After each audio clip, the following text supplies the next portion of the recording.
Welcome to the channel, welcome to another video. Today we're talking Fast, talking Furious, talking the Fast and the Furious. A simple review of the first installment in the franchise to get you ready for Fast 9. So get ready.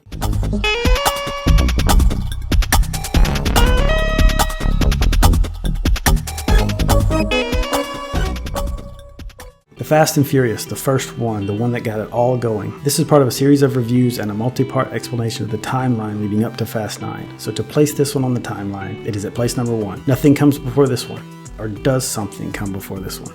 More on that in another video. The movie opens with an 18-wheeler getting loaded with VCRs and VHS tapes, and a few DVDs too. Really dates the movie. It was filmed in 1999, released in 2001, but filmed in 99. Soon we see a hijacking of this truck begin. 3 black Civics come out and approach the truck with green neon lights underneath, so you know it's them. And then, out of this green glow, a guy pulls out the windshield of the big truck with a grappling hook. And just like that, we get our first taste of grappling hooks in this franchise, which becomes a huge part of these movies. After the windshield is out, a guy comes up out of the sunroof of another Civic, attaches to the truck with another grappling hook, jumps onto the rig, drugs the driver, drives off with the truck. An iconic action scene, especially when you add in the Civic swerving and driving underneath the truck. Next, we get our introduction to Brian trying to drive fast in his Eclipse, not doing too well. Then, in a scene at Dom's store, we are introduced to Dom's crew, Letty, Leon, Vince, and Jesse, in order. Those are their cars. Leon's is the coolest, the GTR. During this scene, Brian and Vince fight, showing Vince is a hothead, but importantly, establishing that Dom is undisputed alpha.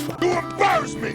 We are then pulled right into a street race scene, and you know what that means. 3-foot dolly shot. Oh yes, the 3-foot dolly shot. First one ever. So check that box. The street race scene shows a huge crowd of cars and people gathered. Dom races 3 other guys, including Brian. This scene serves to further enhance Dom's characterization as the alpha and completes our introduction to Brian. Dom wins the race, wins the money, wins Brian's car. Before Dom can take possession of Brian's car, the cops show up at the race and everyone scatters. Brian helps Dom escape and they bond. Our first villain gets introduced during this journey, and it's Johnny Tran and his cousin Lance, who threaten Dom and Brian and destroy Brian's, or Dom's, I guess, car. The two make it back to Dom's house together. Vince is again antagonistic to Brian. Vince questions Dom for having Brian at the house, but Dom pushes back, yelling that Brian brought him back to the house. The Buster brought me back.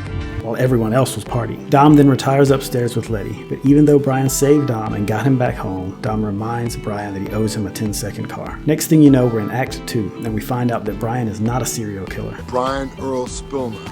Sounds like a serial killer name. Is that what you are? But instead is an undercover cop investigating the truck heists, and the plot thickens. Brian gets in with Dom's crew, and Vince is not happy about it. Looks like you got all the help you need, brother! Dom and Vince interrupt Brian breaking into garages while investigating Hector. Brian makes up a pretty good lie. Vince doesn't buy it and pleads with Dom to accept that Brian is a cop, but Dom trusts Brian and rejects Vince's hunch. The 3 then break into Johnny Tran's garage together. Tran shows up and we get more characterization of him as a bad and dangerous man. Brian is under extreme pressure to make a call about who is behind the thefts, leading him to agree to go after Tran, which turns out to be wrong. All along, Brian is falling in love with Mia. Brian finally admits to himself that it's Dom behind the thefts. The crew, including Brian, go to Race Wars, a big street racer party in the desert. Jesse races Johnny Tran for the pink slip to his car, loses, runs away. The crew attempts another heist without Jesse. This one goes Mad Max,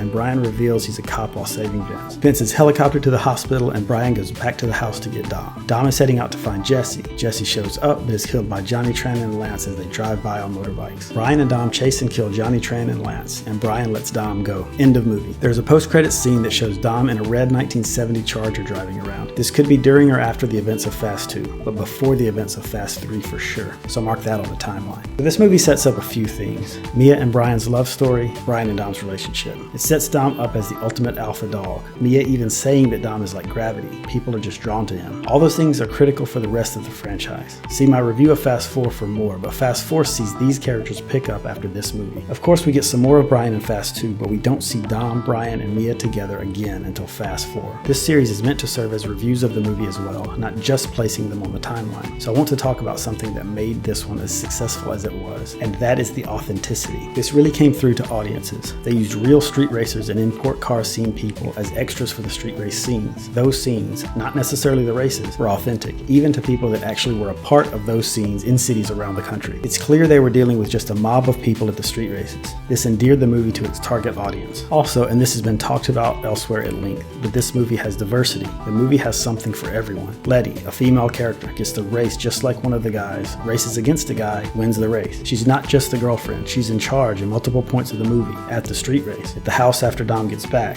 in the garage to a certain extent. You've also got Ja Rule in the movie, briefly.